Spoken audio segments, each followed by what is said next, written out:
नमस्कार दोस्तों, आप सुन रहे हैं ऑडियो बुक एक्सप्रेस। आज की हमारी यात्रा किसी साधारण व्यक्ति की कहानी नहीं है। ये एक ऐसे व्यक्ति की कहानी है जिसने बचपन से ही एक सवाल को अपने जीवन का केंद्र बना लिया था। क्या ईश्वर को वास्तव में जाना जा सकता है? ये कहानी है परमहंस योगानंद की, जिनकी प्रसिद्ध पुस्तक ऑटोबायोग्राफी ऑफ अ योगी दुनिया की सबसे चर्चित आध्यात्मिक आत्मकथाओं में से एक मानी जाती है।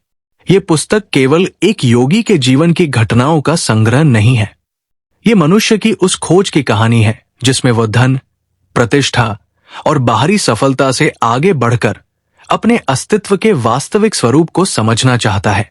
योगानंद का जीवन हमें एक महत्वपूर्ण विचार देता है। मनुष्य केवल शरीर और परिस्थितियों का नाम नहीं है। उसके भीतर चेतना की एक ऐसी गहराई है जिसे अनुभव किया जा सकता है। तो आइए शुरू करते हैं एक ऐसी यात्रा जहां सवाल है, मैं वास्तव में कौन हूं? बचपन से ही उनमें आध्यात्मिक विषयों के प्रति असाधारण आकर्षण था। जहां दूसरे बच्चे सामान्य खेल और मनोरंजन में रुचि लेते थे, वहीं उनका मन संतों, साधुओं, ध्यान और ईश्वर की खोज की ओर खिंचता था। उनके भीतर एक गहरी इच्छा थी, किसी ऐसे गुरु को खोजने की जो उन्हें ईश्वर के प्रत्यक्ष अनुभव की दिशा दिखा सके। वे अनेक साधुओं और आध्यात्मिक व्यक्तियों के संपर्क में आए, लेकिन उनका मन तब तक संतुष्ट नहीं हुआ जब तक उन्हें वो गुरु नहीं मिला जिसकी वे लंबे समय से तलाश कर रहे थे। यहां से उनके जीवन में गुरु की भूमिका सामने आती है। भारतीय आध्यात्मिक परंपरा में गुरु केवल शिक्षक नहीं होता। गुरु वो व्यक्ति माना जाता है जो साधक को उसकी अपनी आंतरिक शक्ति पहचानने में सहायता करता है। योगानंद की युवावस्था का एक बड़ा हिस्सा गुरु की खोज में बीता। उनका विश्वास था कि सच्चा गुरु मिलने पर जीवन की दिशा बदल सकती है। आखिरकार उनकी मुलाकात श्री युक्तेश्वर गिरि से हुई। ये मुलाकात उनके जीवन का निर्णायक मोड़ बन गई। युक्तेश्वर अत्यंत अनुशासित, गंभीर और स्पष्टवादी गुरु थे। वे केवल आध्यात्मिक बातें करने में विश्वास नहीं रखते थे। वे चाहते थे कि योगानंद अपने विचारों, भावनाओं और इच्छाओं पर नियंत्रण विकसित करें। गुरु ने उन्हें समझाया कि आध्यात्मिक जीवन केवल चमत्कार देखने का नाम नहीं है। वास्तविक साधना का अर्थ है अपने मन को समझना और उस पर अधिकार प्राप्त करना। योगानंद और श्री युक्तेश्वर का संबंध हमेशा आसान नहीं था। एक गुरु कभी कभी अपने शिष्य की उन कमजोरियों को सामने लाता है जिन्हें शिष्य खुद देखना नहीं चाहता। योगानंद को भी अनुशासन, धैर्य और आत्मनियंत्रण सीखना पड़ा।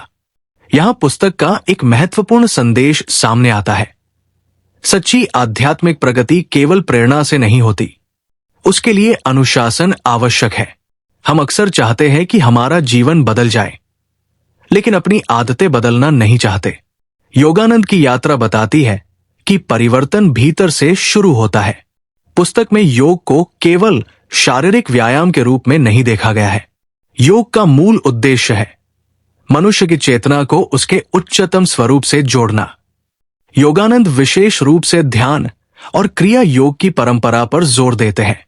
क्रिया योग को वे ऐसी साधना के रूप में प्रस्तुत करते हैं जो व्यक्ति को अपनी जीवन ऊर्जा और चेतना को अधिक गहराई से समझने में सहायता कर सकती है। लेकिन पुस्तक का केंद्रीय संदेश केवल किसी तकनीक को सीखना नहीं है। संदेश यह है कि मन को बाहर की दुनिया में लगातार भटकने देने के बजाय भीतर की ओर मोड़ना भी आवश्यक है। योगानंद की आध्यात्मिक परंपरा में लाहिड़ी महाशय का विशेष स्थान है। लाहिड़ी महाशय का जीवन इस विचार का उदाहरण प्रस्तुत करता है कि आध्यात्मिक जीवन जीने के लिए संसार छोड़ना हमेशा आवश्यक नहीं है। वे गृहस्थ जीवन में रहते हुए भी गहरी साधना से जुड़े रहे। इससे एक महत्वपूर्ण विचार सामने आता है। आध्यात्मिकता केवल जंगल या आश्रम तक सीमित नहीं है। एक व्यक्ति अपने परिवार, काम और दैनिक जिम्मेदारियों के बीच भी अपने भीतर जागरूकता विकसित कर सकता है।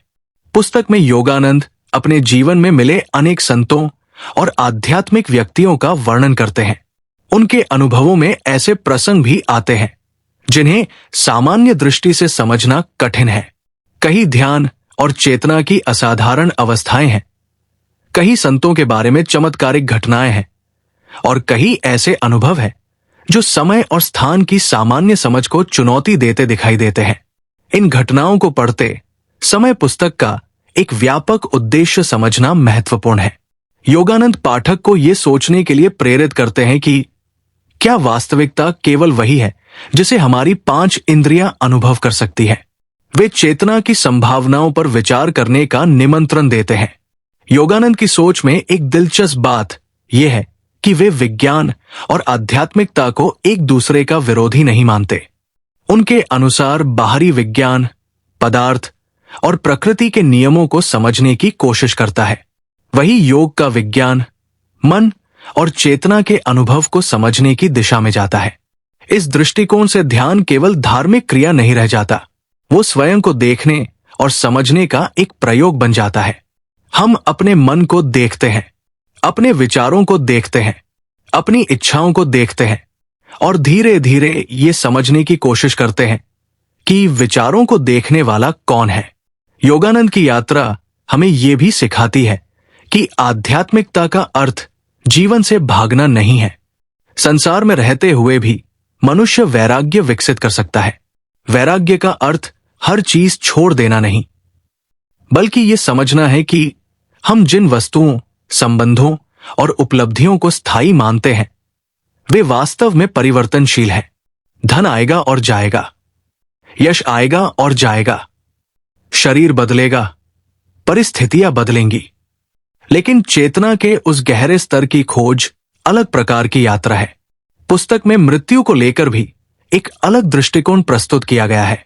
सामान्यतः मनुष्य मृत्यु से डरता है क्योंकि वो शरीर को ही अपनी पूरी पहचान मान लेता है। योग परंपरा इससे आगे जाकर कहती है कि मनुष्य का वास्तविक स्वरूप केवल शरीर नहीं है। इसलिए मृत्यु को जीवन का पूर्ण अंत मानने के बजाय उसे अस्तित्व के एक परिवर्तन के रूप में देखने की आध्यात्मिक दृष्टि विकसित की जाती है। यह विचार हमें अपने वर्तमान जीवन के बारे में भी एक महत्वपूर्ण प्रश्न पूछने के लिए प्रेरित करता है। अगर जीवन सीमित है तो हम इसे किस उद्देश्य से जी रहे हैं। योगानंद के जीवन का अगला बड़ा चरण तब आया जब वे भारत से पश्चिम की ओर गए। उनका उद्देश्य केवल योग सिखाना नहीं था, वे भारतीय आध्यात्मिक विचारों और पश्चिमी दुनिया के बीच एक पुल बनाना चाहते थे। अमेरिका में उन्होंने योग, ध्यान और आत्म अनुशासन की शिक्षाएं प्रस्तुत की। उस समय पश्चिमी समाज में भारतीय योग और ध्यान की अवधारणाएं आज की तुलना में बहुत कम परिचित थी। योगानंद ने सरल भाषा में यह समझाने का प्रयास किया कि ध्यान केवल किसी विशेष धर्म तक सीमित नहीं है। योगानंद के अनुसार पूर्व और पश्चिम के बीच अंतर होने के बावजूद दोनों से बहुत कुछ सीखा जा सकता है। पश्चिम से संगठन, वैज्ञानिक सोच और व्यावहारिकता सीखी जा सकती है, पूर्व से आत्मान्वेषण, ध्यान और आंतरिक अनुशासन। उनकी दृष्टि में भविष्य की मानव सभ्यता के लिए दोनों दृष्टिकोणों का संतुलन महत्वपूर्ण हो सकता है, बाहरी प्रगति के साथ आंतरिक प्रगति। यही संतुलन उनके संदेश का महत्वपूर्ण हिस्सा है। आज सफलता को अक्सर पैसा, पद, प्रसिद्धि और संपत्ति से मापा जाता है, लेकिन योगानंद सफलता का एक अलग अर्थ प्रस्तुत करते हैं। यदि किसी व्यक्ति के पास बहुत धन है लेकिन उसका मन अशांत है तो क्या वो वास्तव में सफल है? और यदि किसी व्यक्ति के पास कम बाहरी साधन है लेकिन उसके भीतर शांति, संतुलन और उद्देश्य है तो क्या उसकी सफलता कम है? ये पुस्तक हमें सफलता की अपनी परिभाषा पर पुनर्विचार करने के लिए प्रेरित करती है। बाहरी उपलब्धि महत्वपूर्ण है, लेकिन आंतरिक शांति उससे कम महत्वपूर्ण नहीं। योगानंद की शिक्षाओं में ध्यान का केंद्रीय स्थान है। ध्यान का अर्थ केवल आंखें बंद करके बैठना नहीं है, ये मन को धीरे धीरे शांत करने की प्रक्रिया है। हमारा मन लगातार भविष्य की चिंता करता है, अतीत को याद करता है, दूसरों से तुलना करता है, इच्छाएं बनाता है, भय पैदा करता है, और इसी निरंतर मानसिक गतिविधि के कारण हम वर्तमान क्षण को पूरी तरह अनुभव नहीं कर पाते। ध्यान हमें अपने मन को देखने का अवसर देता है, कुछ समय के लिए विचारों के पीछे भागने के बजाय हम उन्हें आते जाते देखना सीखते हैं। यहीं से आत्म जागरूकता की शुरुआत होती है। पुस्तक का एक बड़ा संदेश है कि मनुष्य अपनी वर्तमान सीमाओं से कहीं अधिक क्षमता रखता है, लेकिन ये क्षमता केवल इच्छा करने से सक्रिय नहीं होती। इसके लिए अभ्यास चाहिए, अनुशासन चाहिए, ध्यान चाहिए और सबसे महत्वपूर्ण, अपने भीतर ईमानदारी से देखने की क्षमता चाहिए। हम अक्सर अपनी समस्याओं के लिए परिस्थितियों, लोगों या भाग्य को जिम्मेदार मानते हैं, लेकिन योग की दृष्टि पूछती है, हमारी प्रतिक्रिया कैसी है? परिस्थितियां हमेशा हमारे नियंत्रण में नहीं होती, लेकिन अपनी प्रतिक्रिया को बदलना धीरे धीरे संभव हो सकता है। योगानंद के जीवन में गुरु केवल ज्ञान देने वाला व्यक्ति नहीं था। गुरु उनके लिए एक दर्पण की तरह था, जो शिष्य की कमजोरियां दिखाता है, जो उसे अनुशासन सिखाता है, जो उसके अहंकार को चुनौती देता है और जो उसे उसके वास्तविक लक्ष्य की याद दिलाता है। इससे हमें जीवन में एक सामान्य शिक्षा भी मिलती है। सही मार्गदर्शक हमारी यात्रा को छोटा कर सकता है, लेकिन गुरु या शिक्षक के प्रति श्रद्धा का अर्थ अपनी बुद्धि को छोड़ देना नहीं है। वास्तविक सीख तब होती है जब हम किसी ज्ञान को अपने जीवन में अनुभव और अभ्यास के माध्यम से समझते हैं। ऑटोबायोग्राफी ऑफ अ योगी की सबसे चर्चित विशेषताओं में से एक है इसमें वर्णित चमत्कारिक घटनाएं। लेकिन इन घटनाओं को केवल मनोरंजन की दृष्टि से देखना पुस्तक के गहरे संदेश को सीमित कर देता है।